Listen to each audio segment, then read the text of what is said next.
Tes. Halo, selamat malam. Ada suaranya nggak? Aman, aman. Ada suaranya. Kita nunggu sembari nunggu Mbak Inika dan Pak Rai.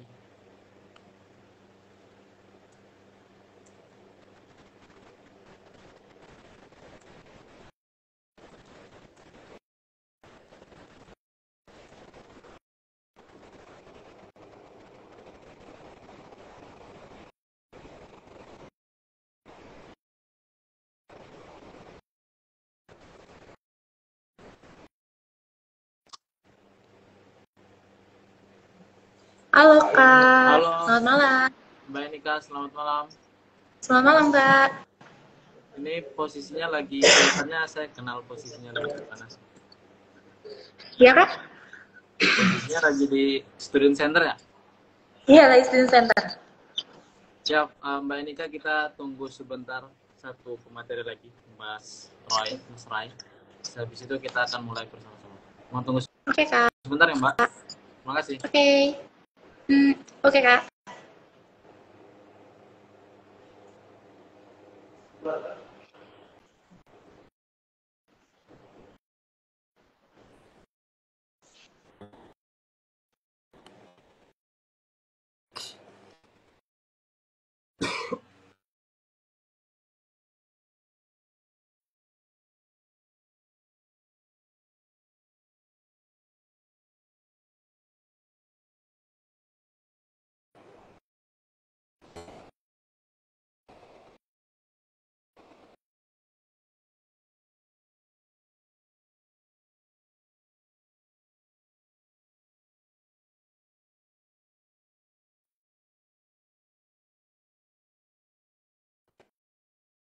Selamat malam teman-teman semua yang bergabung pada malam hari ini di Vodarut Talks yang ke-14. Kita akan mulai pembahasan diskusi pada malam hari ini pukul 20.00 teman-teman semua. Diharapkan untuk menunggu sebentar sembari teman-teman bisa menyiapkan terlebih dahulu. Mungkin bakalan ada pertanyaan atau kopi terlebih dahulu deh. Silakan disiapkan terlebih dahulu. Mbak Nika, monggo Mbak Nika siapkan kopinya. Oke, selamat malam rekan-rekan sekalian. Halo, perkenalkan nama aku Enika Maya Octavia yang kemarin baru saja kemudian masukkan permohonan nomor 62 garing PUU garis datar 22 garis miring 2024 di Mahkamah Konstitusi. Sangat mengapresiasi dan sangat senang rasanya melihat dukungan dari rekan-rekan sekalian. Kami ucapkan terima kasih dan semoga kemudian apa yang kami lakukan itu merupakan salah satu jalan atau salah satu langkah besar untuk bisa membantu memperbaiki kualitas demokrasi dan indeks demokrasi kita. Mohon dukungan dan juga mohon untuk kemudian sama-sama mengawal putusan ini agar terlaksana sebagaimana yang kita impikan. Siap, Masya Allah. Itu teman-teman semua, Mbak Enika, seperti yang teman-teman tahu beberapa hari yang lalu, perjuangan Mbak Enika dan teman-temannya membuahkan hasil yang begitu membanggakan. Banyak sekali dari para pakar, begitu juga dengan teman-teman mahasiswa yang sangat mengapresiasi apa yang telah dilakukan oleh Mbak Enika dan teman-teman sekalian. Oke teman-teman, kita mulai jam 8 ya. Sembari menunggu satu pemateri lagi, silahkan sekali lagi siapkan kopi dan pertanyaannya, maka diskusi pada malam hari ini akan begitu hangat walaupun di Jogja sedang hujan sedikit. Mungkin ada beberapa pertanyaan yang bisa dicatat terlebih dahulu Mas, karena ini ada yang masuk dari Mas Aksuluri ya, atau nanti Mas Aksuluri Siap. bisa banget ditaruh, dikirim lagi ya Mas Aksuluri ya, soalnya nanti ini bakal ketumpuk sepertinya. Siap, ini pertanyaan-pertanyaan yang ada akan segera kami catat untuk dijadikan sebuah diskusi yang menarik ya pada malam hari ini. Oke Kak, terima kasih. Siap, terima kasih kembali.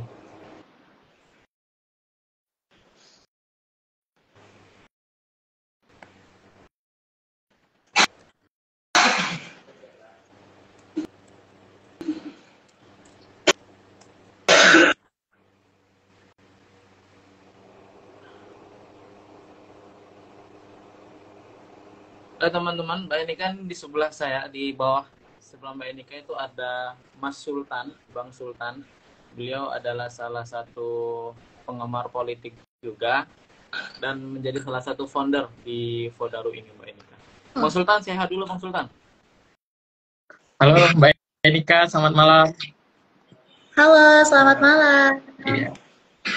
Terima kasih sudah bersedia hadir pada Fodaru Talks malam ini untuk berbagi banyak insight ya untuk kita malam hari ini, terutama pasca penetapan presiden threshold diubah jadi 0%. Nah, karena udah jam 8 kita mulai aja kali ya, Bang Fatan ya, Mbak Nika. Silakan kita mulai diskusi pada malam hari ini. Oke. Teman-teman udah excited. Sambil menunggu Bang Ray Rangkuti kita pada malam hari ini. Assalamualaikum warahmatullahi wabarakatuh. Selamat malam semuanya teman-teman penonton Fodaru Talks edisi ke-14 pada malam hari ini. Nah, kita pada malam hari ini akan ngobrol banyak tentang sebuah topik yang lagi hangat-hangatnya. Walaupun hari ini juga ada topik baru lagi soal pemecatan STY ya, tapi ini juga nggak kalah hangat nih, tentang penghapusan presidential threshold. Nah, untuk ngobrol tentang topik ini, hari ini Fodaru juga menghadirkan dua orang narasumber yang luar biasa. Nah, dan tentu sangat kompeten untuk membahas ini. Nah, yang pertama tentu ada di sebelah saya ini Mbak Enika. Nah, beliau ini salah satu dari penggugat PT 20% yang kemudian dikabulkan oleh Mahkamah Konstitusi. Nah, kita sapa dulu. Halo Mbak Enika, selamat malam. Halo, selamat malam Kak. Iya, terima kasih sudah hadir ya di Fodaru Talks 14 pada malam hari ini. Semoga nanti bisa memberikan banyak pencerahan untuk semua teman-teman yang hadir pada siaran Fodaru Talks, dan juga nanti insya Allah akan segera bergabung Bang Ray Rangkuti, Direktur Lingkar Madani dan pemerhati politik ya, yang juga sudah tidak asing di telinga kita. Nah, nanti beliau juga akan memberikan banyak insight tentang apa sih dampak dari PT 20% dihapus ini gitu. Nah, apakah kemudian nanti menjadikan demokrasi Indonesia yang sebelumnya cukup buruk ya, punya track record buruk ya sepanjang beberapa tahun terakhir gitu. Nah, untuk memulai diskusi kita pada malam hari ini, saya akan serahkan ke Bang Fatan terlebih dahulu untuk kemudian memandu kegiatan Fodaru Talks kita pada malam hari ini. Oke. Waktu dan tempat saya persilakan. Silakan Bang Fatan. Terima kasih Bang Sultan. Mbak Enika dan teman-teman sekalian, tentu teman-teman sudah banyak ya mendapatkan informasi mengenai putusan MK kemarin, presidensial threshold 20% dihapus. Kemudian juga banyak sekali di X terutama itu yang begitu mengapresiasi, dan selain mengapresiasi juga menimbulkan tanda tanya besar. Setelah 30-an kali ini mengenai topik ini dituntut, pada akhirnya putusan ini akhirnya berhasil digoyahkan imannya kalau kata Mbak Titi. Nah, Mbak Enika, saya pribadi sangat penasaran mengenai latar belakang yang melatar belakangi kenapa pada akhirnya Mbak Enika dan kawan-kawan itu membuat sebuah istilahnya kalau anak hukum gugatan kah atau apa, nanti tolong koreksi saya kalau salah. Nah, itu latar belakangnya bagaimana Mbak Enika? Mohon diceritakan terlebih dahulu. Sebutannya permohonan ya Kak, kalau ke Mahkamah Konstitusi, karena kita tidak memiliki lawan. Kalau gugatan itu artinya adalah ada lawannya. Nah, ini namanya permohonan, yang artinya adalah kita memohonkan kepada Mahkamah Konstitusi terkait suatu perkara. Latar belakangnya cukup, sebenarnya sebagaimana saya jelaskan di banyak media juga, bahwa kami ini adalah mahasiswa hukum yang kemudian tergabung dalam suatu komunitas yang kita sebut dengan komunitas pemerhati konstitusi, atau yang selanjutnya akan saya sebut sebagai KPK. Nah, di KPK ini rekan-rekan memang berkecimpung pada masalah ketatanegaraan Kak. Jadi karena kami ini adalah komunitas yang selain mengkaji, kami itu juga debaters. Ya, kami banyak ikut kompetisi debat. Di mana kompetisi-kompetisi debat ini biasanya kalau masalah konstitusi, ketatanegaraan, presidential threshold itu merupakan mosi yang sangat common sekali atau sangat umum dan seringkali diulang-ulang. Akhirnya puncaknya itu pada tahun 2023 pada final debat Bawaslu RI, kami itu punya kajian terkait dengan presidential threshold. Akhirnya ada momentum yang tepat, yakni ketika kemudian paradigma presidential threshold yang awalnya hanya bisa dari para orang-orang yang dipilih, Kak. Inkasu orang yang dipilih ini merupakan partai politik bergeser menjadi orang yang pemilih. Putusan mana? Putusan 90. Putusan 90 bukan berarti merupakan tonggak atau inspirasi kami ya, tapi merupakan salah satu yang kami gunakan untuk kemudian menegaskan legal standing kami. Kenapa? Karena untuk mencapai pemeriksaan pokok permohonan, kami ini harus melewati pemeriksaan legal standing. Dan maka dari itu ketika ada putusan 90 tersebut kami jadikan dasar bahwa ketika putusan 90 ini bisa, maka artinya Mahkamah tidak memiliki alasan lagi untuk menolak legal standing kami karena kami selaku pemohon, kami selaku pemilih itu merupakan subjek demokrasi bukan sekedar objek demokrasi. Kalau ditanya latar belakangnya kenapa? Selain kami karena kami anak hukum, selain karena kami merupakan anggota dari komunitas pemerhati konstitusi, kami ini juga merasa bahwa kemudian apa yang kemudian terjadi selama demokrasi kita tidak terlalu merepresentasikan apa yang kita inginkan. Ambil contoh seperti ini, Kak. Di Pilpres 2024, banyak sekali kemudian masyarakat atau aktivis-aktivis lingkungan yang menanyakan, kok tidak ada ya yang merepresentasikan terkait dengan lingkungan Indonesia?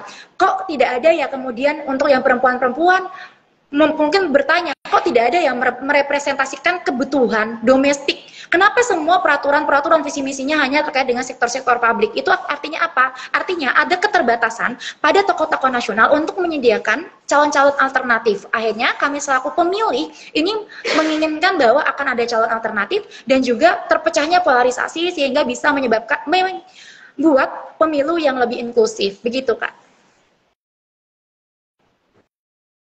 Oke, artinya melatar belakangnya dari komunitas KPK itu ya, komunitas konstitusi, kemudian juga karena anak hukum dan merasa bahwa presidential threshold ini tidak merepresentasikan demokrasi sejati kayak gitu. Benar, Kak. Nah, Mbak Enika, selama penyusunan permohonan itu ya, itu dimulai dari bulan Februari kalau saya nggak salah. Iya, benar, Kak. 2024. Liburan semester ganjil ya, Kak, ya, semester 5 ke semester 6. Ya, nah itu selama penyusunan itu kendala apa yang paling sering dialami dan kemudian juga karena ini mahasiswa ya yang berhadapan dengan MK gitu. Itu istilahnya backingan lah atau kayak gimana itu alur ceritanya seperti apa Mbak Enika? Dinamikanya. Banyak orang bertanya-tanya, Kak, kok kalian tahu sih mahasiswa cara beracara di Mahkamah Konstitusi? Waktu teman-teman ketahui bersama bahwa komunitas pemerhati konstitusi itu punya pelatihan namanya CMCC atau Constitutional Moot Court, yang artinya sidang semua konstitusi. Jadi kami memang sudah terpapar dengan cara pembuatan permohonan-permohonan di Mahkamah Konstitusi, Kak. Jadi ada pelatihannya untuk di KPK sendiri, dan kami sendiri pun pernah mengikuti kompetisi CMCC yang diadakan oleh MKRI pada 2023. Jadi memang sudah terbiasa dan sudah tahu bagaimana cara pembuatannya. Bahkan acuan kami dalam membuat permohonan kami kali ini itu adalah berkas yang kami kirimkan ketika kami CMCC atau ketika kami mengikuti kompetisi. Kalau tantangannya sendiri, itu tentunya adalah ada 4 orang, Kak. 4 orang ini 4 otak, 4 cara berpikir.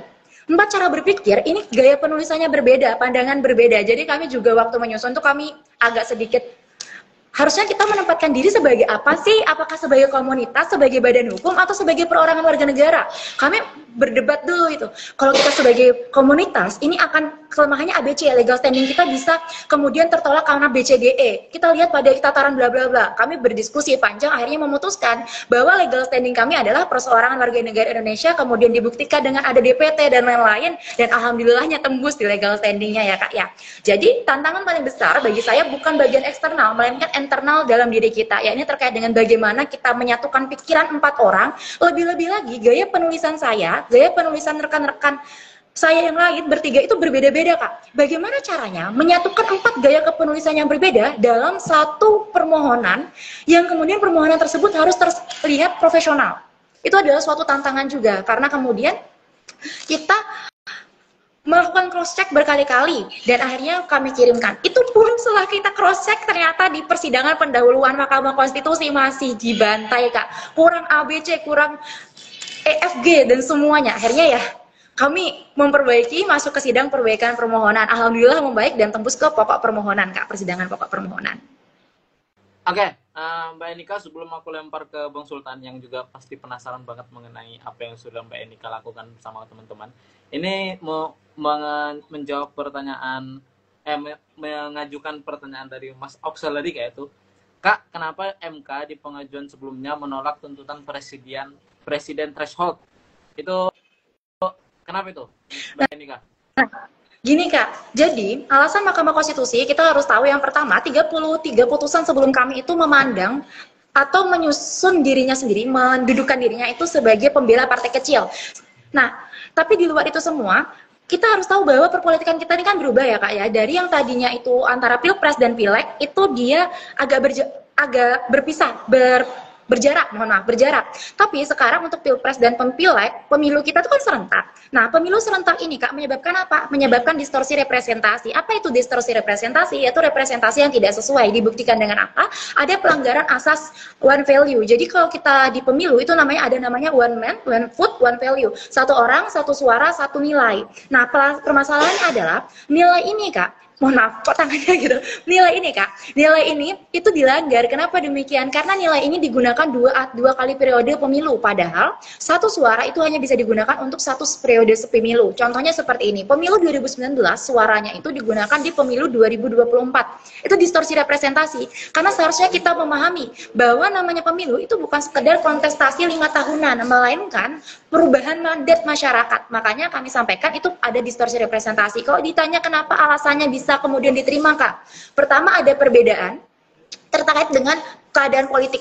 Keadaan politik saat ini itu sudah berbeda dan pastinya dari mahkamah itu juga sudah melihat bagaimana ada resistensi dari legislatif. 32 putusan sebelum kami itu rasa-rasanya sudah memberikan waktu cukup panjang bagi Dewan Perwakilan Rakyat untuk kemudian mengakomodir open legal policy yang ada. Tapi pada kenyataannya apa Kak? Pada kenyataannya 32 putusan tersebut tidak membuat kemudian DPR menyadari aspirasi rakyat. Yang artinya apa? Yang artinya memang disinilah saatnya Mahkamah Konstitusi melangkah lebih jauh. Dalam permohonan kami nyatakan demikian. Maka dari itu kemudian permohonan kami tidaklah kemudian merupakan eksistensi yang berdiri sendiri, melainkan akumulasi dari semua permohonan sebelum kami. Yang kami gabungkan dalam permohonan kami menambahkan terkait dengan pelanggaran OLP, Open Legal Policy, rasionalitas, moralitas, dan juga keadilan yang intolerable, ditambahkan dengan fakta-fakta hukum terbaru, fakta-fakta politik terbaru yang menyebabkan kemudian hal tersebut terakumulasi dan alhamdulillahnya bisa menggoyahkan iman 7 hakim konstitusi gitu ya Kak ya.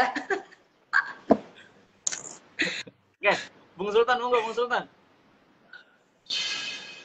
Iya, menarik ya. Maksudnya aku dengar cerita Mbak Enika ini terbayang gitu ya. Terbayang ada 30-an lebih gitu. Orang-orang yang kira-kira ya dalam tanda kutip punya nama di nasional. Bahkan termasuk mantan Jenderal TNI, kemudian mantan menteri, kemudian bahkan termasuk yang kita kenal ahli hukum banget tuh, Yusril Iza Mahendra juga pernah gagal gitu mengajukannya gitu. Ya kan? Nah, agak menarik gitu ketika tadi nih notice tuh ternyata ada momentum kan? Ada momentum. Jadi pertama ada 33, kalau boleh ini ya, 30 permohonan yang kemarin itu ditolak karena dianggap tidak punya legal standing atau kekuatan hukum yang kira-kira layak untuk diakui gitu. Kemudian disempurnakan dengan ada momentum kemarin Pileg, Pilpres dan seterusnya itu yang ternyata punya efek-efek negatif gitu. Nah, itu agak wow ya menurutku ya, kemampuan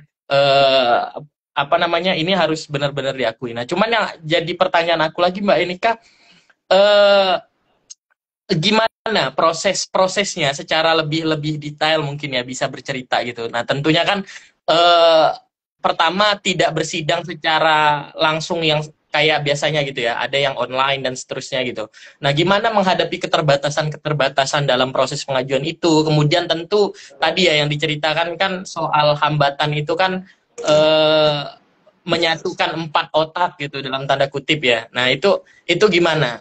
Selain itu prosesnya dan seterusnya itu mungkin bisa di-sharing ke kita. Ini kan mungkin nanti akan banyak nih inspirasi nih, tiba-tiba mahasiswa kemudian banyak mengajukan hal yang sama gitu. Monggo Mbak Enika. Untuk pengetahuan rekan-rekan sekalian ya, banyak orang kemudian berpikir kalau beracara di Mahkamah Konstitusi itu mahal. Tapi saya ingin menyampaikan bahwa itu sangat murah rekan-rekan sekalian. Biaya yang kami keluarkan itu untuk print out dan mengirim melalui kantor pos saja. Jadi kalau rekan-rekan sekalian punya print sendiri, punya kertas HVF sendiri, bisa ngeprint sendiri, biayanya lebih murah. Kami itu biaya paling mahal itu karena ngeprint 4 rangkap, Kak. Sisanya tuh murah sekali, paling print 30.000, 20.000, terus ngirim lewat kantor pos itu 30 ribuan, udah. Jadi untuk 7 kali persidangan itu kami mungkin keluar berapa ratus ribu ya Kak ya, tidak sampai 1 juta, mungkin hanya berapa ratus ribu saja. Dan telekonferensi itu memang disediakan oleh Mahkamah Konstitusi, kita tinggal berkirim surat saja melakukan permohonan telekonferensi. Kalau rekan-rekan bertanya, tantangannya apa? Sebenarnya tantangannya itu adalah diri kita sendiri rekan-rekan. Kalau kita takut, kami awalnya juga takut sebenarnya Kak. Kami takutnya adalah, oh gimana ya kalau kita nanti nggak bisa beradu argumen dengan hakim dan lain-lain. Tapi pada akhirnya kami mencoba melawan ketakutan tersebut. Dan ketika kita coba, ternyata tuh lumayan tidak menakutkan begitu Kak. Ternyata hakim-hakim itu baik gitu, memberikan sarannya itu juga dengan baik, mengajari gitu, mengayomi. Jadi saya rasa rekan-rekan sekalian kemudian ketika bertanya, apakah ini biayanya mahal Kak? Biayanya nggak mahal teman-teman semua. Yang penting jangan membayar pengacara. Kalau teman-teman pakai pengacara itu pasti mahal. Tapi karena kami beracara sendiri, itu akhirnya biayanya ya sangat-sangat murah ya, orang kami beracara sendiri gitu. Biaya yang paling mahal itu adalah biaya pengacara dan biaya ahli. Tapi kalau kami ahli sendiri, kami itu pro bono. Nah ini menarik rekan-rekan sekalian. Karena kami ini mengajukan permohonan itu tanpa diketahui oleh kampus. Jadi kampus kami tidak mengetahui terkait dengan permohonan kami. Permohonan ini baru diketahui kampus ketika memberi keterangan ahli. Kenapa? Karena waktu masuk persidangan pemberian keterangan ahli, kami ini buntu dan kami ini sangat stuck sekali dengan berpikir, siapa ahli yang bisa kita hadirkan tanpa biaya? Karena kami nggak punya uang. Terus kami mencoba menghubungi dosen kami, Prodi Hukum Tata Negara, Pak Gugun El Guyani, dan juga dari Kaprodi Hukum Tata Negara, Ibu Proborini Hastuti. Kami berkomunikasi dengan beliau, Ibu, Bapak, kami punya permohonan di Mahkamah Konstitusi masuk ke keterangan ahli, kami tidak tahu ahli siapa yang bisa kami hubungi, tapi karena kami mempunyai keterbatasan finansial, mohon nanti yang pro bono. Tapi pada akhirnya itu yang mencari bukan dosen kami, yang mencari itu salah satu rekan saya, pemohon kedua, Rizky Maulana Syafi'i. Kalau rekan-rekan scroll nih di akun komunitas pemerhati konstitusi, itu ada di bagian bedah bukunya Pak Jimli Asidiki, teokrasi dan apa pintar? Sekularisme dan Khilafisme, itu yang membedah itu kemudian Pak Yance Arizona. Nah, gara-gara itu kami punya kontak ke Pak Yance Arizona. Pak Dr. Yance Arizona ini kami hubungi, kami sampaikan Bapak mau tidak menjadi ahli kami, tapi pro bono, kami mahasiswa tidak ada dana, jadi kami mohon secara pro bono Bapak. Alhamdulillah Pak Yance Arizona mengiyakan. Kami sampaikan Bapak kalau mau hadir secara telekonferensi tidak apa-apa Pak, karena kami juga nggak ada dana untuk mengirim Bapak ke Jakarta. Terus Bapaknya bilang, oh nggak apa-apa, saya memang mau ke Padang, jadi saya mau ke Jakarta mampir. Akhirnya hadirlah Bapak yang cari zona ke Jakarta, ditemani oleh rekan kami berdua. Nah, rekan-rekan kami berdua ini dibiayai oleh fakultas. Jadi sekali lagi teman-teman sekalian, kami tekankan bahwa apa yang kemudian kami lakukan ini bukan merepresentasikan pendapat institusi, tapi institusi kami itu adalah identitas kami. Jadi ada ribuan orang dalam UIN Sunan Kalijaga Yogyakarta, belum tentu satu pendapat dengan kami, jadi kami tidak merepresentasikan pendapat institusi. Institusi kami itu memfasilitasi kami untuk kemudian beracara di Mahkamah Konstitusi sebagai apa? Sebagai bentuk bahwa institusi kami memberikan ruang bagi kami untuk berekspresi. Salah satu hak asasi manusia adalah kebebasan berpendapat, kebebasan berekspresi. Dan institusi kami memfasilitasi hal tersebut sebagai bentuk apresiasi akademik, bukan sebagai bentuk suara mereka dan merepresentasikan institusi kami. Itu adalah permohonan kami, tidak demikian. Terima kasih, Kak. Iya, luar biasa ya, Tan. Aku benar-benar apa ya, sangat-sangat appreciate gitu bahwa ternyata prosesnya itu begitu panjang, dan tadi ya persoalan yang kan dalam benak kita untuk mengajukan itu tuh perlu pengacara, kemudian tadi ya termasuk tadi ada yang nonton kemudian bertanya apakah kemudian dalam mengajukan acara di Mahkamah Konstitusi itu apakah mahal biayanya. Ternyata dengan gotong royong juga masih bisa gitu dilaksanakan. Nah, ini ada lagi nih satu, gimana? Sangat murah Kak sebenarnya, karena itu bisa diajukan melalui website Mahkamah Konstitusi rekan-rekan sekalian. Jadi sebenarnya itu diajukan pertama tuh kan melalui online, melalui website. Lalu nanti akan keluar surat itu surat penerimaan perkara kita. Kalau surat penerimaan perkara kita sudah keluar, nanti kita mengirimkan berkasnya secara draftnya itu yang hard file-nya melalui kantor pos. Seperti itu saja. Nanti kita menerima undangannya melalui email, undangan sidang. Kalau syarat sebagai sumber hukum yang bisa mengajukan beracara itu gimana, Mbak Enika? Maksudnya adakah syarat-syarat tertentu? Ya maksudnya si penggugat gitu ya, si pemohon gitu, apakah ada syarat-syarat tertentu gitu untuk jadi seorang pemohon di sidang MK gitu? Legal standing nggak? Legal standing itu ada 5 ya, yang terkait dengan kerugian secara faktual dan lain-lain, itu memang harus terpenuhi. Jadi kalau untuk jadi pemohon tuh siapa? Semua orang boleh jadi pemohon, asalkan memang ada kerugian yang terjadi sebagaimana yang diatur, Kak. Oh, oke. Nah, ini pertanyaan penting juga nih, karena tadi kita juga sudah dengar ya, ternyata dalam melakukan proses itu, dalam tanda kutip nih, nggak punya backingan, tidak membawa nama UIN Sunan Kalijaga misalnya. Nah, tentu kan pasca putusan ini kan kemudian saya menduga-duga gitu ya, pasti akan banyak sekali WA, WhatsApp, pesan dan seterusnya, entah itu yang bernada negatif ataupun positif gitu. Nah, ini Mbak Enika dan teman-teman ini gimana nih menghadapi situasi, kan pasti akan sangat dicari nih, 4 orang siapa nih 4 orang yang kemudian bikin dalam satu hari semua partai melakukan rapat rapat secara tiba-tiba gitu. Nah, itu gimana Mbak Enika? Kalau kami pribadi, Kak, kami menganggap bahwa kemudian alhamdulillah tidak ada ancaman-ancaman ya, kayak yang mungkin orang-orang mikirnya oh kalian akan diancam ABC. Kami sampai saat ini alhamdulillah tidak ada, dan semoga tidak pernah ada. Dan semoga tidak pernah ada, tidak ada ancaman-ancaman seperti itu alhamdulillahnya.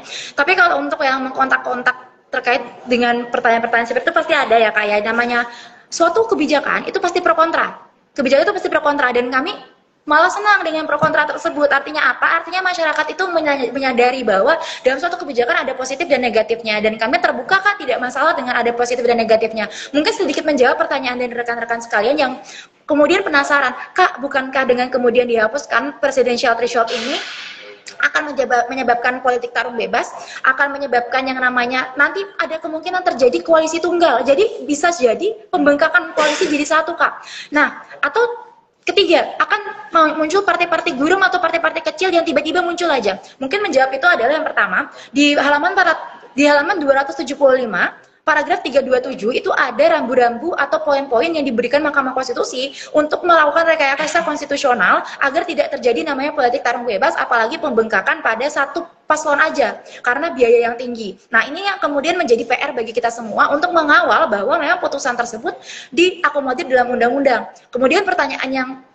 ketiga terkait, Kak, ini nanti bakal muncul partai-partai baru nih, terus tiba-tiba nyalon, atau ada partai kutu loncat dan lain-lain. Untuk membuat partai sendiri itu sangat sulit, rekan-rekan sekalian. Makanya banyak orang partai-partai kecil tuh gagal, ya karena membuat partai itu sulit. Jadi teman-teman nggak perlu takut kalau tiba-tiba bakal muncul partai-partai gurem atau partai-partai kecil yang mencalonkan presiden. Jadi untuk teman-teman semua, ini baru untuk teman-teman semua tidak perlu menakuti hal tersebut, begitu. Nah, ini ada pertanyaan juga nih. Boleh juga kita sekalian sambil jawab pertanyaan mungkin ya, teman-teman yang ingin mengajukan, silakan ditulis aja ya di kolom komentar ini. Nah, ini dari Absolurin. Iya. Kak, apa itu open legal policy? Nah, katanya itu alasan MK menolak permohonan sebelumnya. Nah, iya. Nah, kita kan juga perlu bertanya. Tadi sih sebenarnya udah ini ya. Udah dijelaskan gitu ya bahwa ada tambahan momentum yang jaraknya dengan pengajuan permohonan ini tuh nggak jauh gitu. Nah, jadi itu bisa menjadi penyempurna terhadap permohonan sebelumnya yang dianggap tidak punya kekuatan hukum untuk dikabulkan gitu. Nah, itu gimana Mbak Enika? Sekaligus menjawab pertanyaan Mas Absolur ini. Open legal policy itu merupakan kebijakan hukum terbuka yang artinya adalah apapun yang tidak diatur secara rigid, secara eksplisit oleh undang-undang dasar atau didelegasikan kepada undang-undang itu diserahkan kepada DPR. Jadi DPR yang membentuk. Nah, kenapa kemarin itu dikatakan oleh MK ini adalah open legal policy? Ya karena di dalam undang-undang dasar kita pasal 6A, teman-teman bisa di cross check, itu tidak mengatur sama sekali terkait dengan adanya open legal mohon maaf, terkait dengan adanya presidential threshold. Jadi artinya adalah mau presidential threshold-nya itu diatur sebagaimana ya boleh-boleh aja gitu. Makanya disampaikan bahwa itu terserah pada pembentuk undang-undang atau DPR. Kenapa kemudian dalam permohonan ini itu diterima? Karena rekan-rekan sekalian, kita balik dulu, bahwa di dalam pasal 6A itu disebutnya seperti ini, tata cara pelaksanaan pemilihan presiden itu diatur lebih lanjut dalam undang-undang. Kalau saya salah membaca undang-undang dasarnya, mohon dikoreksi, pasal 6A ayat 5. Dalam itu, kata dalam, di dalam undang-undang, itu artinya akan diatur lebih lanjut. Jadi, ada perbedaan ya, teman-teman, kata dalam dan dengan. Jadi, beberapa pasal itu menggunakan kata dengan, beberapa pasal menggunakan kata dalam. Kalau dengan itu ya cukup di undang-undang dasar saja. Kalau menggunakan kata dalam, itu dia berarti ada aturan dalam undang-undang lainnya. Undang-undang dasar, itu konstitusi. Undang-undang biasa, itu ya undang-undang. Paham ya teman-teman semua ya? Dengan kata dengan, itu berarti cukup di undang-undang dasar saja. Kalau diatur dalam undang-undang, itu berarti dia diatur lebih lanjut dalam undang-undang yang dibuat oleh legislatif. Nah, begitu. Nah, di dalam itu kalau menurut MK dulu itu upon legal policy, jadi terserah nih mau kayak gimana dari DPR. Tapi kemarin MK menyampaikan bahwa yang diatur oleh legislatif itu seharusnya bukan terkait syaratnya, tapi tata cara pelaksanaannya. Makanya kemarin itu pertimbangan dari Mahkamah Konstitusinya seperti itu. Dari kakaknya tadi bisa diulangi pertanyaannya, Kak. Saya agak lupa, saya cuma ingat menjawab pertanyaannya Mas Aksuluri. Mungkin Mas Aksuluri bisa menjawab ya? Iya. Ini, kan ada 2 hakim yang dissenting opinion ya. Ada Pak Anwar Usman dan satu lagi Pak Daniel gitu. Nah, salah satunya itu kan dianggap tidak punya kedudukan hukum gitu, karena dianggap sebagai mahasiswa gitu. Nah, sedangkan 36 gugatan terkait MK itu sebelum-sebelumnya itu dianggap berkekuatan hukum karena tadi dari partai peserta politik ya dianggap berkepentingan dong terhadap presidensial threshold gitu. Nah, ataupun warga negara yang ingin maju gitu sebagai presiden atau wakil presiden. Nah, ini kan menurut 2 hakim ini mahasiswa ini yang ya juga nggak memenuhi syarat gitu, walaupun udah diubah di putusan 30 ya untuk berkedudukan hukum. Nah, itu gimana? Mungkin pandangan Mbak Enika ketika ada hakim yang menyatakan dissenting opinion itu gitu. Kalau saya pribadi itu adalah pendapat dari hakim dan kami sangat menghormati hal tersebut, Kak. Beliau ini negarawan, Kak. Syarat jadi hakim Mahkamah Konstitusi ini sangat tinggi. Kami tidak berani berkomentar banyak ya, Kak ya. Karena kami cuma mahasiswa biasa dan kami akan pertimbangan-pertimbangan dari hakim pasti sangat mendalam dan tidak dalam ranah jangkauan pemikiran kami yang sangat terbatas gitu. Jadi kami tidak berkomentar terhadap hal tersebut. Kami menghargai sekali pendapat dari Pak Daniel, dari Yang Mulia Daniel, dari Yang Mulia Anwar Usman, karena beliau-beliau ini merupakan seorang negarawan, seorang hakim Mahkamah Konstitusi. Oke, luar biasa ya. Penjelasan yang sebenarnya sangat ditunggu-tunggu oleh banyak orang gitu. Yang ingin mendengarkan proses dari gugatan 30 ini. Nah, Bang Ray juga belum hadir. Cuman sambil jawab pertanyaan ya, ini Mas Aksuluri bertanya lagi nih. Kak, apa aja sumber-sumber hukum yang digunakan pemerhati konstitusi dalam beracara konstitusi atau mengikuti lomba acara konstitusi itu? Nah, ini mungkin Mas Aksuluri ini pengen ngajuin juga nih kayaknya nih. Nah, silakan Mbak Enika. Di peraturan Mahkamah Konstitusi, tapi bentar ya, saya lupa nomornya.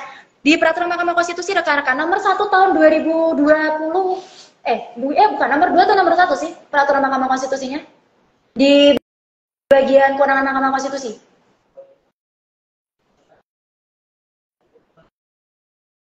Peraturan Mahkamah Konstitusi yang tata cara beracara di Mahkamah Konstitusi.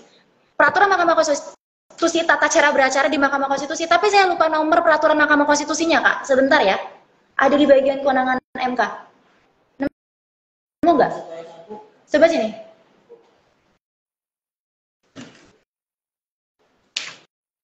Saya lupa ya, Kak ya. Di bagian Mahkamah Konstitusi, peraturan Mahkamah Konstitusi nomor 2 tahun 2021. Nomor 2 tahun 2021, Kak. Jadi kakak bisa mempelajari terkait dengan tata cara beracara di Mahkamah Konstitusi di Peraturan Mahkamah Konstitusi nomor 2 tahun 2021 tentang tata cara beracara dalam perkara pengujian undang-undang. Atau kakak juga bisa mempelajari dalam Undang-Undang nomor 48 tahun 2009 tentang kekuasaan kehakiman. Jadi kakak tuh bisa banget kalau mau bikin permohonan, itu ambil contoh permohonan di internet atau yang udah ada. Itu susunannya ada kak, jadi udah ada kan. Yang pertama yang harus masuk kewenangan Mahkamah Konstitusi, kedudukan atau legal standing. Terus nanti bakal masuk yang ketiga terkait dengan alasan-alasan permohonan, baru nanti petitum. Jadi kakak bisa mempelajari hal tersebut itu dari permohonan-permohonan sebelumnya, dan untuk mempelajari cara beracara di Mahkamah Konstitusi itu di Peraturan Mahkamah Konstitusi nomor 2 tahun 2021 tentang tata cara beracara di Mahkamah Konstitusi dalam perkara pengujian di perundang-undangan. Begitu kak, mohon maaf tadi aku agak lupa nomornya ya kak ya. Oke, gak apa-apa, luar biasa ya. Hari ini juga termasuk mungkin banyak teman-teman yang sedang mencari inspirasi gitu, sedang mencari inspirasi untuk melakukan hal yang sama gitu. Nah hari ini kan mendobrak gitu ya. Sebenarnya bukan salah satunya. Dulu juga sebelum Pilpres kita juga sudah dengar ada mahasiswa yang berhasil mengubah konstitusi gitu, nah dan menghebohkan se-Indonesia gitu. Nah tapi ini menimbulkan pro kontra. Nah hari ini juga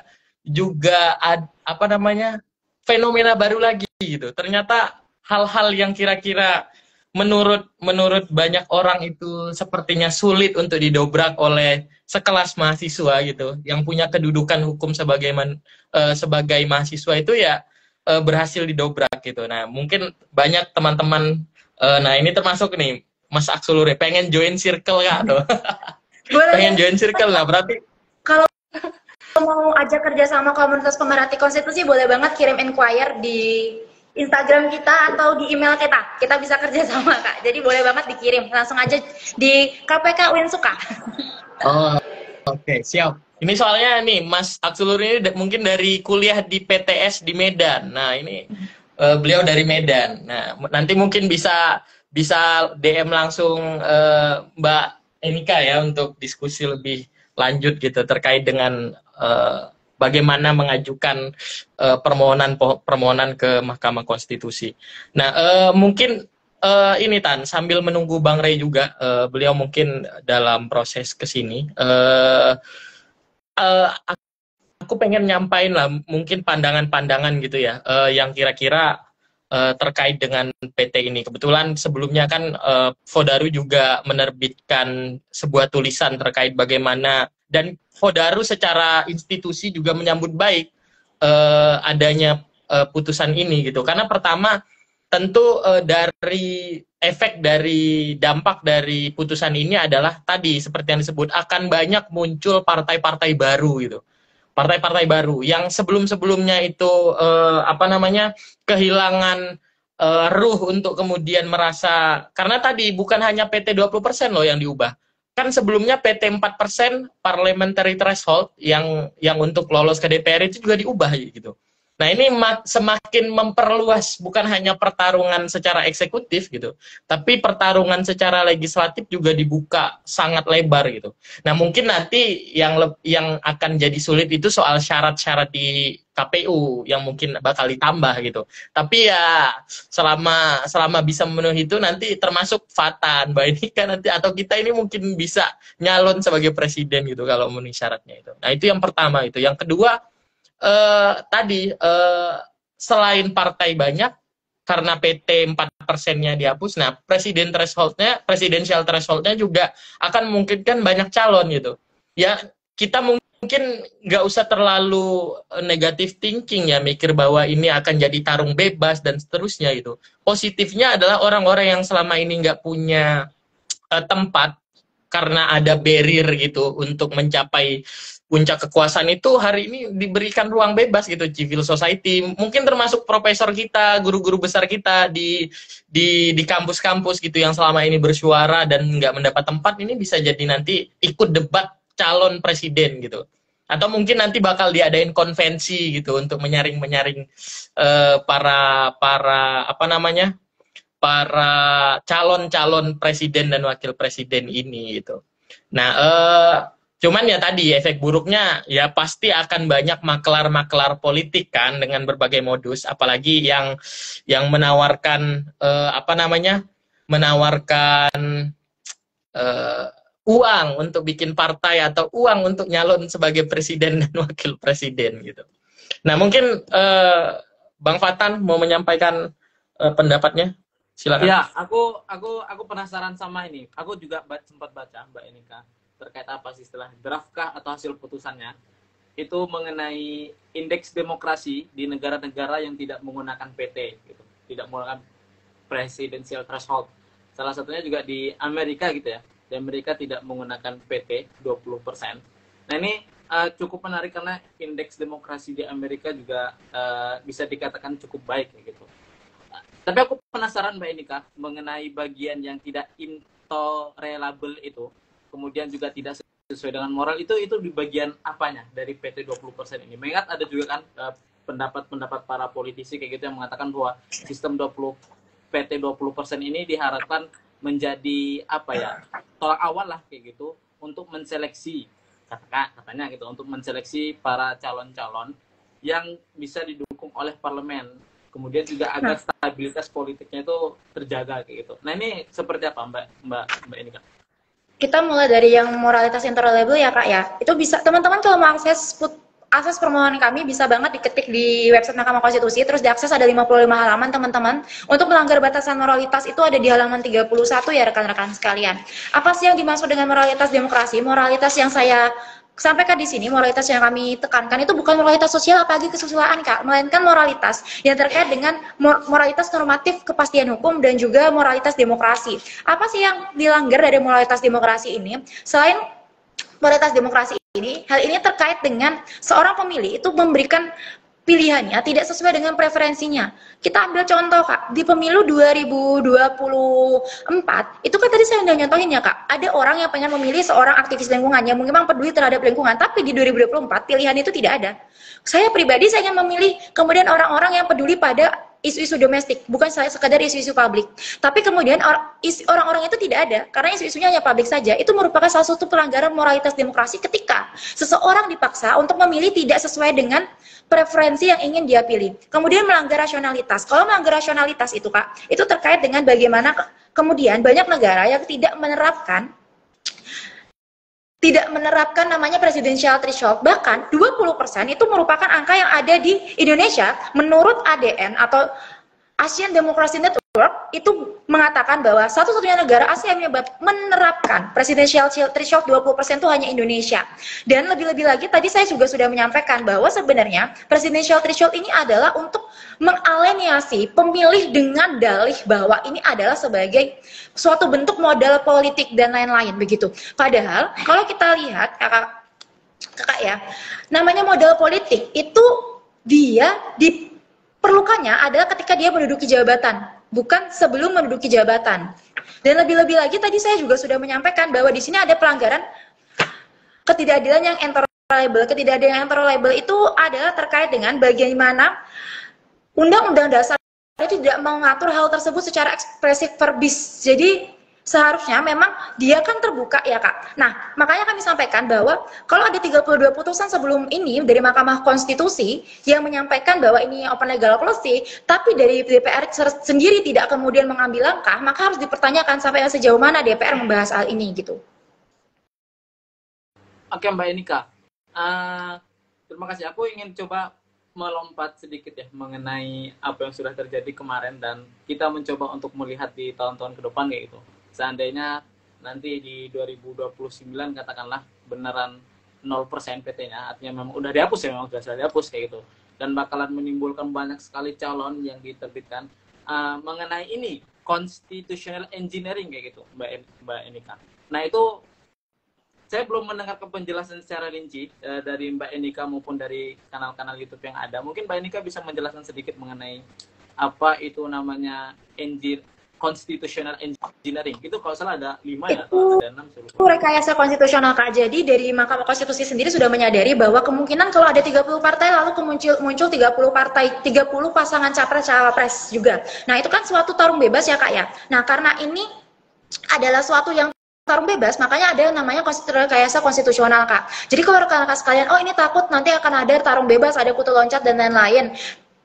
Kutu loncat. Maksudnya orang yang dia politiknya itu melompat-lompat gitu ya, Kak, atau yang punya uang saja. Nah, itu dia sudah dibatasi oleh Mahkamah Konstitusi. Itu namanya rekayasa konstitusional. Rekayasa konstitusional itu yang pertama bahwa setiap parpol itu berhak untuk mencalonkan, terus tidak ada batasan presentase untuk pencalonan parpol. Yang ketiga itu tidak boleh ada yang dominan. Nah, yang tidak dominan ini yang menjadi salah satu kata kunci bahwa semisal ada sebenarnya ini tadi saya pagi tadi baru ada diskusi juga dengan CSIS yang menyatakan bahwa ada kemungkinan ini bisa menjadi calon tunggal. Kenapa? Karena biaya politik untuk pilpres itu sangat tinggi, Kak. Jadi ada kemungkinan orang-orang partai-partai kecil yang tidak punya biaya akan berpikir, oh daripada mencalonkan sendiri kita gabung saja sama partai A sama partai B. Tapi ada poin ketiga dari paragraf 3.27 putusan 62 itu terkait dengan rekayasa konstitusional menyatakan jangan sampai tidak boleh ada namanya koalisi partai politik yang terlalu dominan atau terlalu gemuk yang menyebabkan adanya calon tunggal. Terkait dengan ketakutan, oh ini nanti bakal terjadi pembengkakan terkait dengan jumlah peserta, rekan-rekan sekalian harus memahami bahwa politik itu kan pragmatis dan juga biaya politik itu tinggi. Jadi untuk pilpres sendiri karena biaya politiknya tinggi, saya yakin bahwa banyak kemudian capres cawapres yang dia bergabung menjadi koalisi secara alami. Kita ambil contoh Presiden SBY tahun 2004 itu didukung oleh akan ada 8 partai yang sebenarnya bisa mengajukan presiden masing-masing, tapi yang mengajukan itu hanya 6. 3 partai itu bergabung jadi satu menjadi pendukungnya Pak SBY. Jadi ada Demokrat, lalu saya PKB kalau tidak salah, dan satunya saya PKPI kalau tidak salah ya. Itu tiga-tiganya mendukung Pak SBY. Jadi ada koalisi secara alami yang terbentuk karena kesamaan visi misi. Jadi kami meyakini dan menyadari bahwa memang politik itu pragmatis. Tapi pragmatis yang kami amini adalah pragmatis yang satu visi satu misi, bukan sekedar pragmatisme membabi buta untuk kepentingan jual beli kursi, begitu Kak. Jadi untuk ketakutan-ketakutan tarung bebas, ketakutan-ketakutan nanti akan ada calon tunggal, kami rasa itu secara normatif sudah diatur. Tapi bagaimana implementasinya? Allahu alam, karena teman-teman semua kalau menurut teori sistem hukum Lawrence and Friedman itu kan ada 3 sistem hukum itu. Yang pertama substance, structure, sama culture. Secara structure, ya kita sudah tahu structure kita bagaimana ya. Nah, secara substance nih, kita sudah mengusahakan melalui putusan Mahkamah Konstitusi, mengusahakan melalui perubahan revisi Undang-Undang Pemilu. Culture-nya yang perlu dipertanyakan. Culture ini ada di dalam diri masyarakat masing-masing, di dalam diri manusia masing-masing. Nah, karena culture inilah Mas yang akan agak sulit karena ini dari parpolnya masing-masing. Saya harap partai politik juga bekerja sama untuk memperbaiki demokrasi kita.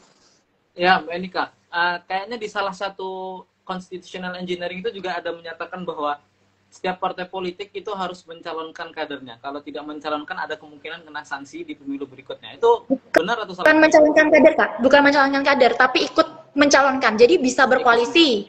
Nah, jadi tidak mencalonkan kadernya gitu, Kak. Oh. Bukan kadernya ya, tapi dia bisa berkoalisi sama si A, si B untuk mencalonkan sama-sama. Jadi memang semuanya harus ikut mencalonkan atau mendukung satu paslon gitu. Tapi nggak harus dari kadernya. Oh begitu. Oh saya pikir itu setiap parpol yang mengikuti pemilu, yang sudah terverifikasi mengikuti pemilu, katakanlah 2009 nanti kayak gitu. Ada terverifikasi 10 partai politik nih yang terverifikasi kayak gitu. Nah 10-10-nya ini harus memiliki calon sendiri kayak gitu. Tidak, Kak. Mereka enggak ya? Enggak kayak gitu ya? Makanya ada koalisi. Oke. Makanya nanti itu dilebur menjadi sebuah koalisi kayak gitu, Kak. Tapi koalisinya ini nggak boleh yang dominan gitu ya, Mbak? Iya. Untuk aturan-aturan lebih lanjutnya mungkin nanti akan dibahas oleh DPR ya, Kak ya, karena itu di luar jangkauan kami semua. Ya, siap. Nah, ini ada pertanyaan dari Mbak Hesti. Tadi ada dijelaskan salah satu syarat mengajukan permohonan yaitu pihak yang merasa dirugikan hak konstitusionalnya oleh undang-undang yang berlaku. Maksud dari dirugikan itu ini seperti apa ya? Maksudnya dirugikan. Boleh banget. Untuk teman-teman itu semua, untuk syarat untuk mengajukan itu bisa dicek di pasal 51 Undang-Undang Mahkamah Konstitusi, junto pasal 4 ayat 1 Peraturan Mahkamah Konstitusi nomor 2 tahun 2021. Itu syaratnya. Salah satu persyaratannya adalah dia harus perorangan warga negara Indonesia, kesatuan masyarakat hukum adat, badan hukum atau lembaga negara. Ada 4. Jadi ada 4 jenis 4 jenis lagi, mohon maaf. Pemohon tuh atau pihak yang dirugikan secara konstitusional itu ada 4 pihak.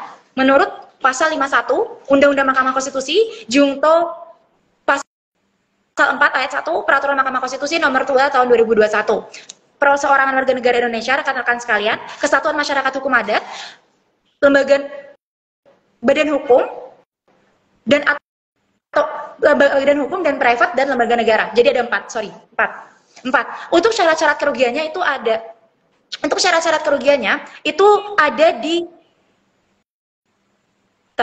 soal lembaga negara.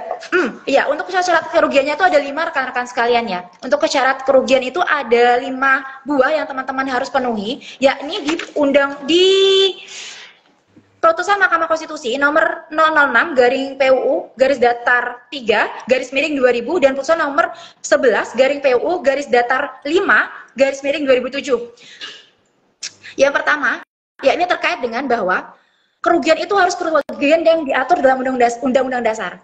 Jadi makanya ingat teman-teman, Mahkamah Konstitusi itu hanya bisa menguji undang-undang terhadap Undang-Undang Dasar. Jadi kerugian yang pertama adalah kerugian tersebut, kerugian kita itu harus diatur dalam Undang-Undang Dasar. Kalau kita kemarin kan pakai pasal 28 sekian, pasal sekian, pasal sekian. Jadi teman-teman kalau mau ngecek kerugian konstitusionalnya ada atau enggak, buka bab 10A Undang-Undang Dasar 1945. Di sana terkait HAM. Jadi teman-teman kalau di HAM di bab 10A-nya merasa dirugikan, itu berarti masuk yang persyaratan pertama. Persyaratan kedua adalah kewenangan hak konstitusional tersebut itu dirugikan karena adanya undang-undang.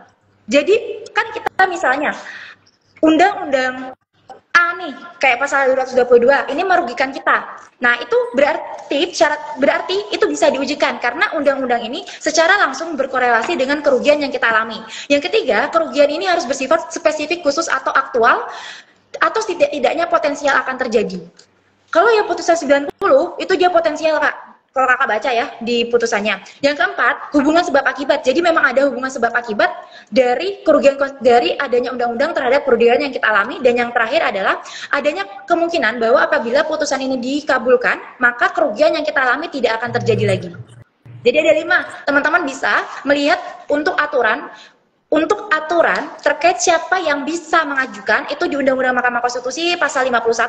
Kalau untuk kerugiannya, aturannya itu ada di Putusan Mahkamah Konstitusi nomor 006 garing PUU strip 7 garing 2005 dan Putusan nomor 11 garing PUU garis datar 5 tahun 2007. Itu ada 5 syaratnya dan 5-5-nya harus terpenuhi. Kalau 5-5-nya tidak terpenuhi, itu legal standingnya biasanya gugur. Begitu, Kak? Ya, begitu ya, Kak Hesti.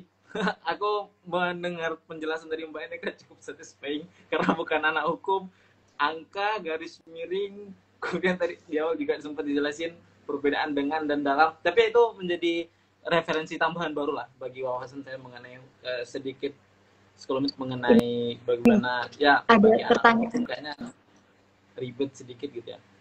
Oke, aku ingin coba membawa diskusi ini menjadi 2 arah, mencoba berdiskusi dengan Bung Sultan mengenai, Bung Sultan ini juga menjadi salah satu orang yang senang konspirasi politik, sebutlah konspirasi politik kayak gitu. Mengenai, ini Bung Sultan, halo, tes Bung Sultan, halo,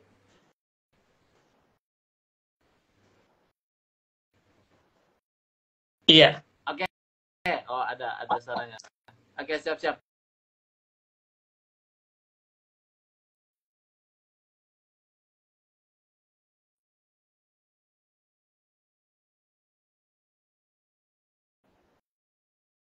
Kak, suaranya hilang.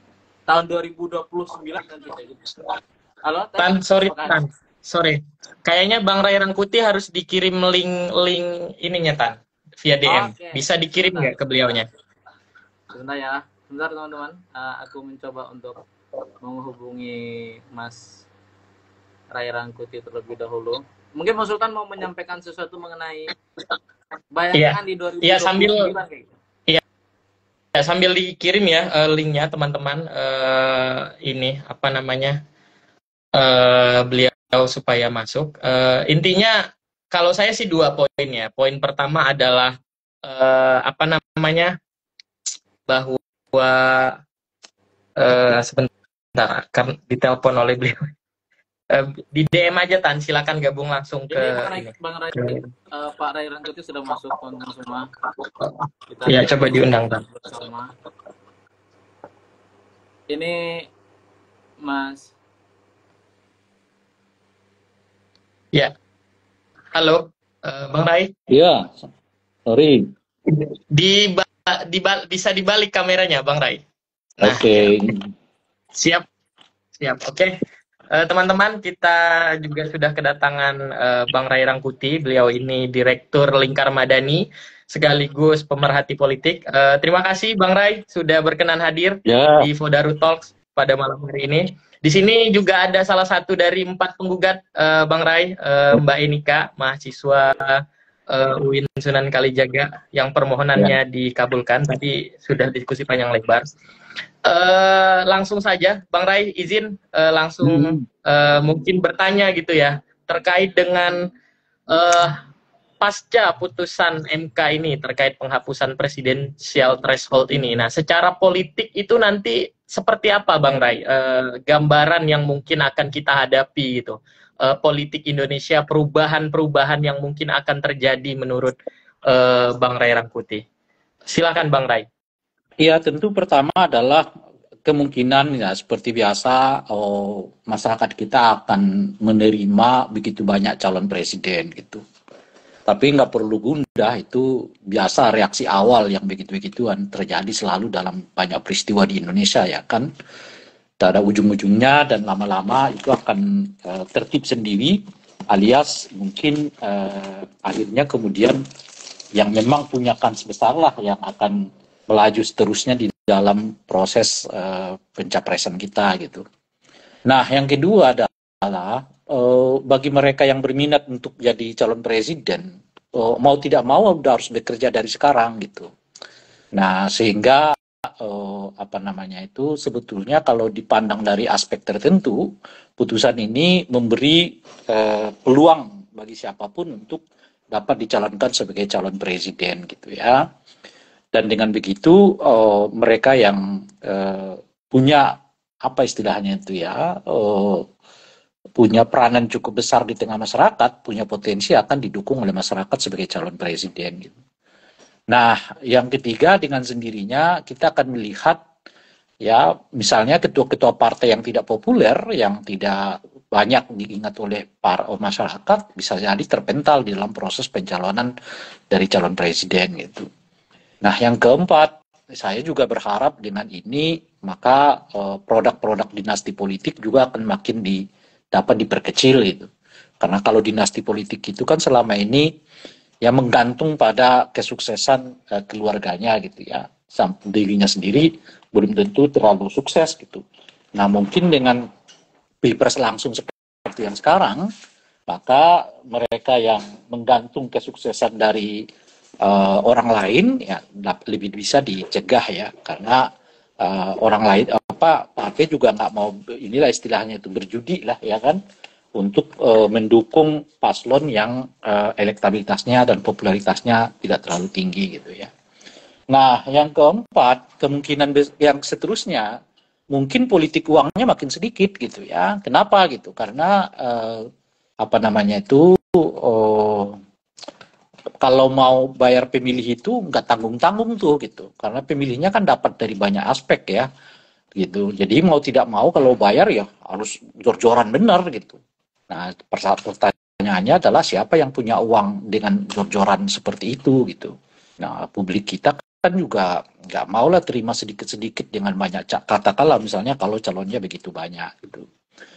Nah, itulah beberapa keuntungan dari pilpres dengan 0% ini gitu ya. Dalam bahasa yang singkat sebetulnya kita bisa mengatakan ini jauh lebih fair kepada setiap warga negara. Yang kedua jauh lebih unpredictable karena kita nggak tahu siapa yang akan bakal maju gitu. Yang ketiga adalah mereka yang kerja keras di tengah masyarakat punya potensi untuk dilirik oleh masyarakat sebagai calon presiden gitu ya. Nah, yang keempat akan dapat menurunkan ya tensi dari dinasti maupun politik uang di dalam pilpres kita gitu. Nah, yang kelima adalah mendorong apa namanya itu ya, apa istilahnya itu ya, kompetisi yang jauh lebih sehat ya gitu. Nah, jadi orang yang bekerja ya kemungkinan akan dapat reward, dan orang yang nggak bekerja ya dia akan mendapat apa namanya itu simpati yang sedikit gitu. Jadi orang memang diajak betul-betul apa namanya itu bekerja ya untuk menaikkan popularitas dan elektabilitas mereka gitu. Dan mungkin yang keenam efeknya adalah kita akan melihat sebuah pilpres di mana gagasan, ide ya kan jauh lebih menonjol dibandingkan misalnya hubungan kekerabatan gitu ya, atau politik uang dan sebagainya gitu. Nah, orang akan ujungnya akan memilih ya ide mana yang lebih tepat, yang lebih bagus dan seterusnya itu gitu. Meskipun ya tentu tidak ada jaminan bahwa misalnya politik uangnya nggak apa namanya itu ya, nggak habis gitu, nggak ada jaminan itu ya, atau tiba-tiba dinasti politiknya akan berakhir ya, tentu tidak ada jaminan untuk sampai ke wilayah yang sana gitu ya. Tapi ya, mungkin yang bisa kita prediksi situasi ini akan dapat menurunkan tensi dari meningkatnya politik uang dan meningkatnya politik dinasti gitu. Itu kira-kira. Oke, Bang Rai. Kalau saya sih merasa bersyukur ya bahwa kemudian setidaknya dari putusan ini per hari ini ya, dengan konteks hari ini kita bisa memutus apa namanya persekongkolan elit lah, katakanlah begitu, persekongkolan elit terhadap kekuasaan gitu, yang hari ini itulah yang menjadi barrier terhadap para civil society atau para orang-orang yang ternyata punya gagasan lebih baik terhadap Indonesia gitu. Nah, cuman kan yang jadi khawatir kita ini muncul tadi Bang Rai, bahwa ada banyak modus-modus baru dalam perpolitikan, terutama dalam meraih kekuasaan gitu, dan tentu putaran-putaran uang dan seterusnya dari para apa ya sebutlah makelar-makelar politik itu juga akan semakin banyak gitu.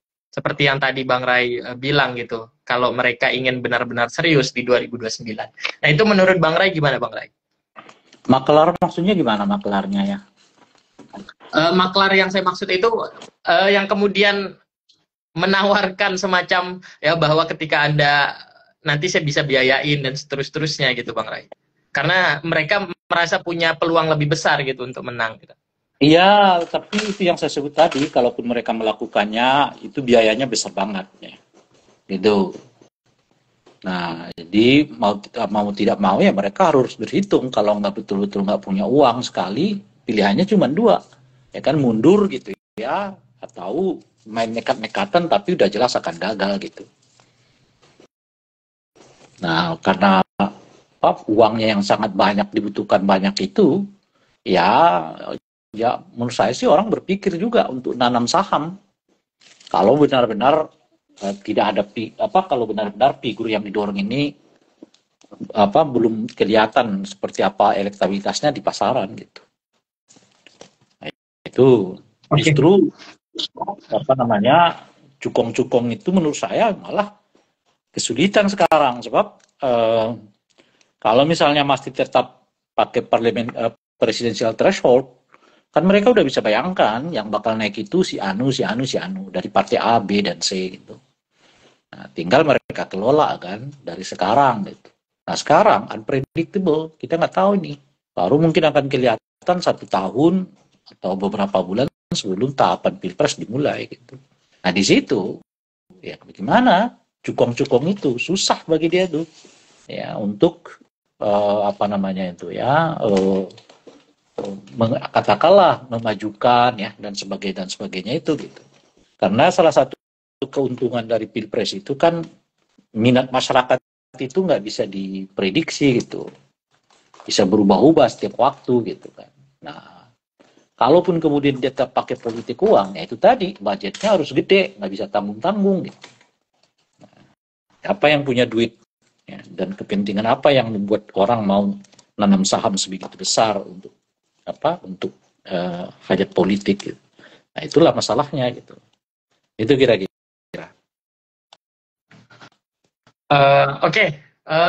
Menarik ya Bang Ray ya, bahwa kemudian lebih banyak efek positifnya. Nah, kalau POV-nya kemudian terkait penyelenggara, Bang Ray, kesiapan demokrasi kita secara menyeluruh gitu untuk menghadapi perubahan baru ini gimana, Bang, kira-kira? Apakah kemudian tiba-tiba kaget dan kemudian ya? Nggak kaget lah, karena ini kan sebenarnya persis seperti pemilu yang kita lakukan tahun 99 dan 2004. Pada saat itu kan parliamentary threshold-nya, presidential threshold-nya juga belum sepenuhnya kita berlakukan seperti sekarang. Kan. Makanya tingkat tertentu ini kan sebenarnya bukan kejadian baru. Ya. Pernah kok kita alami pemilu tahun 99, misalnya gitu ya, banyak partai politik tuh, gitu. Meskipun pemilihan presidennya tetap melalui MPR gitu ya. 2004 ya calonnya juga lumayan banyak kan gitu. Ada 4 sampai saya saat itu calon presiden 4 atau 5 itu. Nah itu yang saya sebut tadi. Jadi nggak ada kesulitan karena ini bukan barang baru dan pada saat yang bersamaan manajemen pemilu kita kan waktu demi waktu makin baik lah sebenarnya gitu. Karena dibantu oleh teknologi dan dibantu oleh kebiasaan. Udah biasa kita membuat yang begitu-begitu gitu. Nah, jadi kerumitannya nanti mungkin cuma satu, apa itu? Ya kalau banyak calon ya berarti kan membuat desain surat suaranya ya lumayan gitu loh. Dan paling juga nambah duitnya ada di situ karena harus mencetak surat suara sesuai dengan calon yang begitu banyak itu gitu. Tapi ya itu nggak terlalu penting-penting amat sih menurut saya, biaya ya tetap sesuatu yang wajib dikeluarkan kan gitu. Nggak penting itu maksud saya jangan dijadikan itu alasan seperti yang sekarang ya untuk kemudian menolak pilpres presidensial threshold-nya gitu. Nah kan nggak ada ceritanya gara-gara presidensial threshold-nya mahal maka demokrasinya dikurangi, kan nggak ada cerita gitu. Maka seperti dalam putusan MK itu kan disebutkan ya mempertimbangkan kedaulatan rakyat itu jauh lebih penting dari urusan biaya ya, urusan soal pendisiplinan partai dan sebagainya. Nah itu yang harus kita ingat tuh bahwa dalam demokrasi itu mewujudkan ya mewujudkan apa istilahnya itu ya kedaulatan rakyat itu justru pokoknya gitu. Nah, yang lainnya itu ya bisa disiasati, tapi mewujudkan kedaulatan rakyat itu nggak boleh dikurangi, gitu loh kira-kira.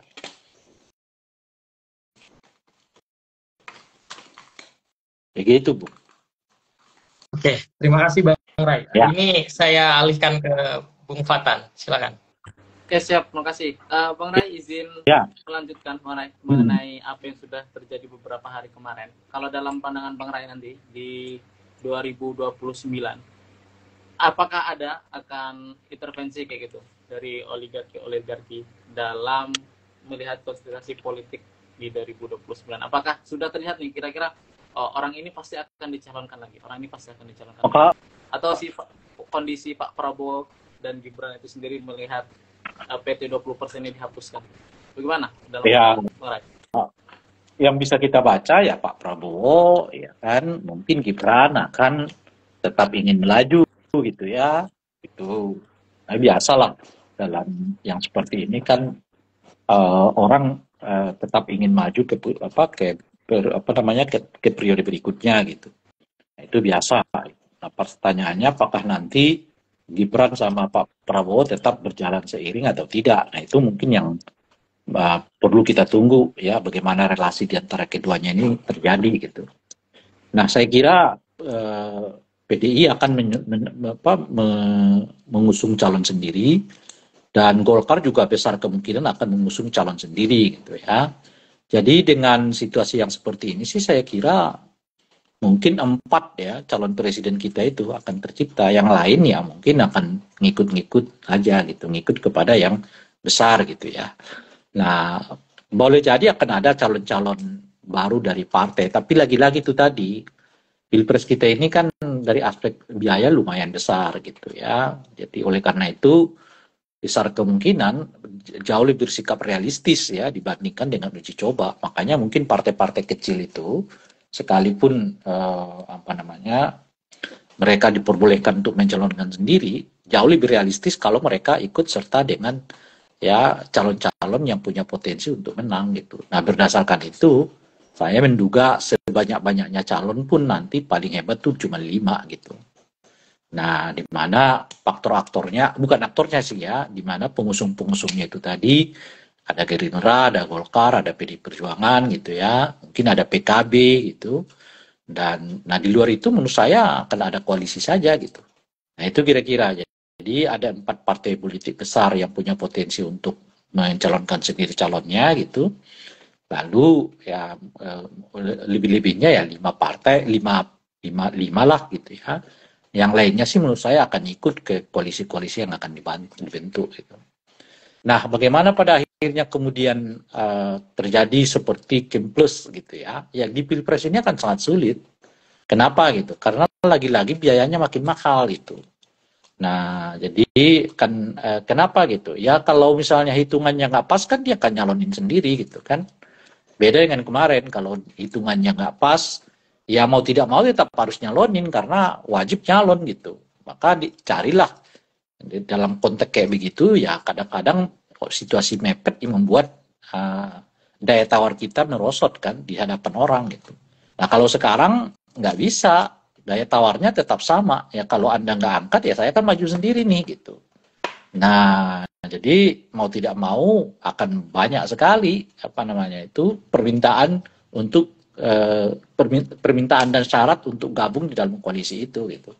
Nah itu yang saya sebut tadi, oleh kan berdasarkan itu mungkin akan sangat sulit membentuk semacam koalisi besar gitu ya, seperti yang kita alami di 2004 ini, di mana ada Kim Plus dengan 8 partai politik yang berada di dalamnya gitu. Artinya tidak akan ada lagi nih ya, apa istilahnya, politik pengkhianat kayak gitu, seperti yang dialami sama kubu Abah yang merasa dikhianati oleh teman-teman dari Demokrat gitu. Artinya itu sudah tidak ada lagi, karena ya 0% ini siapapun bisa maju kayak gitu, mau kesepakatan kepentingan ataupun tidak kayak gitu Pak. Oke, Ya kalau mau nggak menurut gimana? Ya kalau sel itu mungkin tetap ada gitu. Jadi ada yang sudah digadang-gadang jauh-jauh hari, tiba-tiba tidak dipinang gitu. Atau sebaliknya ada yang sudah melamar ke partai tapi tiba-tiba merasa nggak cocok pindah, itu hal yang lain lah ya. Itu soal tabiat politik di Indonesia gitu. Oke, siap. Terima kasih Marai. Kita beralih ke Mbak Enika lagi. Mbak Enika ini ada pertanyaan yang begitu banyak yang ingin ditanyakan kepada Mbak Enika, namun karena keterbatasan waktu, ini mungkin pertanyaan terakhir ya, dari Mas Yurizal. Bagaimana jika DPR merevisi UU Pemilu tidak sesuai dengan keputusan Mahkamah Konstitusi? Nah itu dalam pandangan hukumnya seperti apa Mbak Enika? Itu pastinya seharusnya nggak bisa ya Mas ya.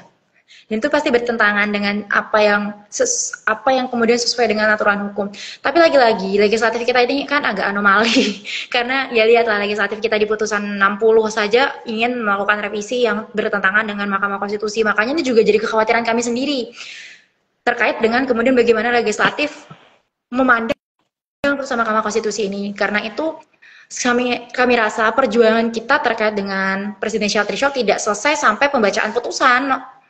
Tapi sampai nanti DPR benar-benar mengakomodir putusan tersebut sesuai dengan apa yang kemudian kita kehendaki, kita cita-citakan, kita impikan. Kita juga menakutkan bahwa kemudian ini akan disalahgunakan sebenarnya. Oleh karena itu mari rekan-rekan semua kita mengawal putusan ini agar kemudian dia memang benar-benar diterapkan, kemudian diakomodir dalam revisi Undang-Undang Pemilu sesuai dan sebagaimana yang seharusnya. Saya yakin masih banyak kemudian anggota-anggota DPR yang baik. Kemudian kalau kita lihat ya Mas, kalau Undang-Undang Pemilu ini kan dia masuknya ke pembahasan komisi ya, bukan ke Komisi 2 ya.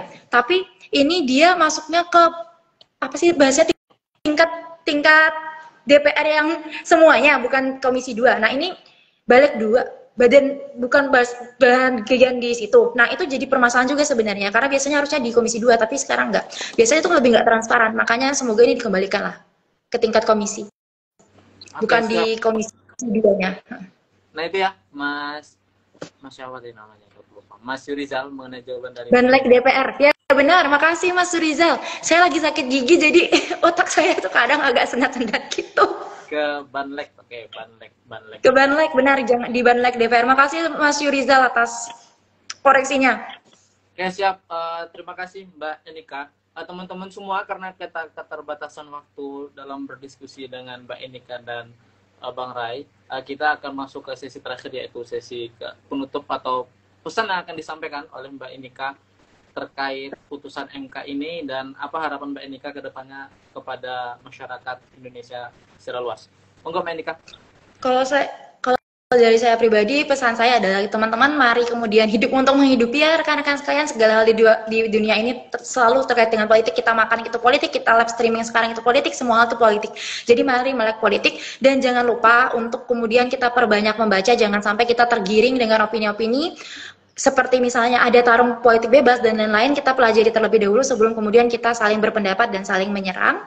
Untuk harapan kedepannya, sebagaimana ini hashtagnya Mas Aksuluri ya, kawal putusan MK 62, mari kita kawal putusan MK 62 dan saya ucapkan permohonan maaf kalau selama menyampaikan pendapat tadi itu ada salah kata, ada salah mungkin informasi, ada salah sudut pandang. Saya mohon maaf sebesar-besarnya jika ada kebenaran dari apa yang saya sampaikan datangnya dari Allah Subhanahu wa taala, dan jika ada yang salah dari apa yang saya sampaikan datangnya dari ketidakmampuan dan ketidakpahaman saya pribadi.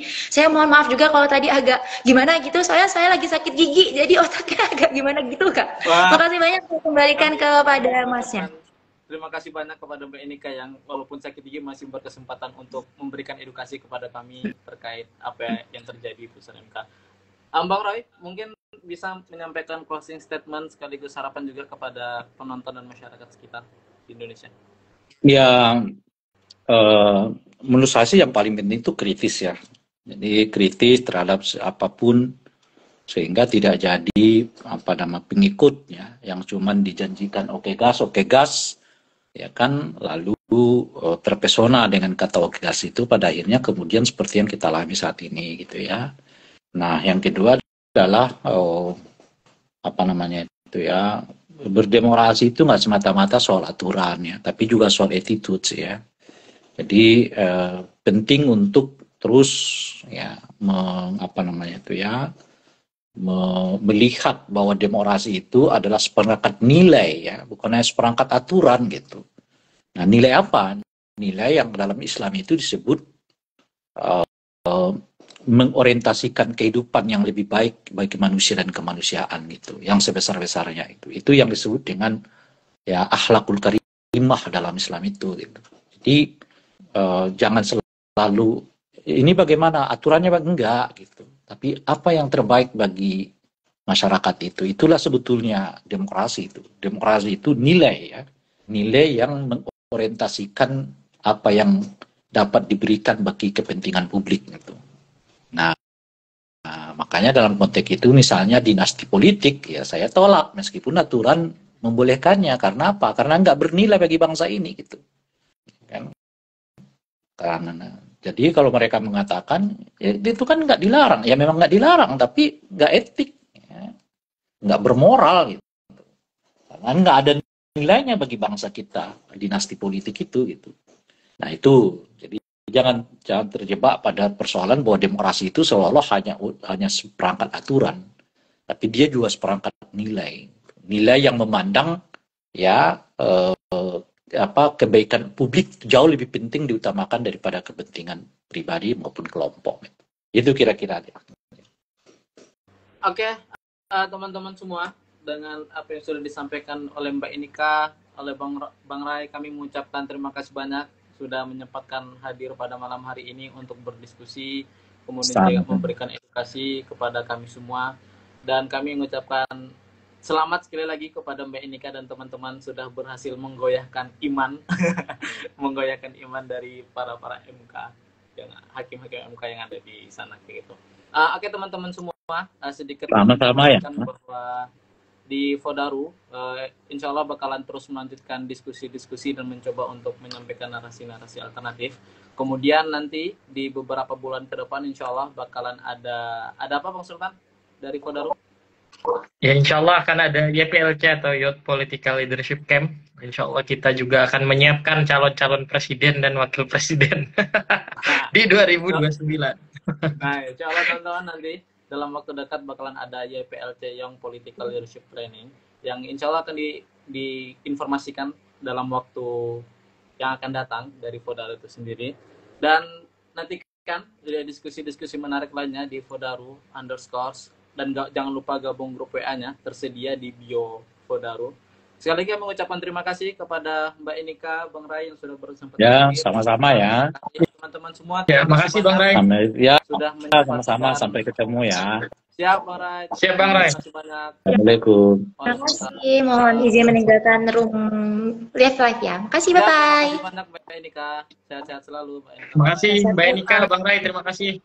Teman-teman semua, kita akan bertemu lagi di diskusi selanjutnya. Pantengin aja diskusi postingan-postingan terbaru di Fodaru dengan membahas isu-isu yang menarik. Dan ke depan nanti kita akan membahas mengenai tidak apa-apa menebang pohon, yang penting ekonomi naik. Nah, itu dalam waktu dekat akan kita bersama-sama. Mas Sultan, terima kasih banyak. Fodaru izin pamit, terima kasih banyak buat teman-teman semua. Selamat melanjutkan aktivitas, istirahat karena besok masih Selasa.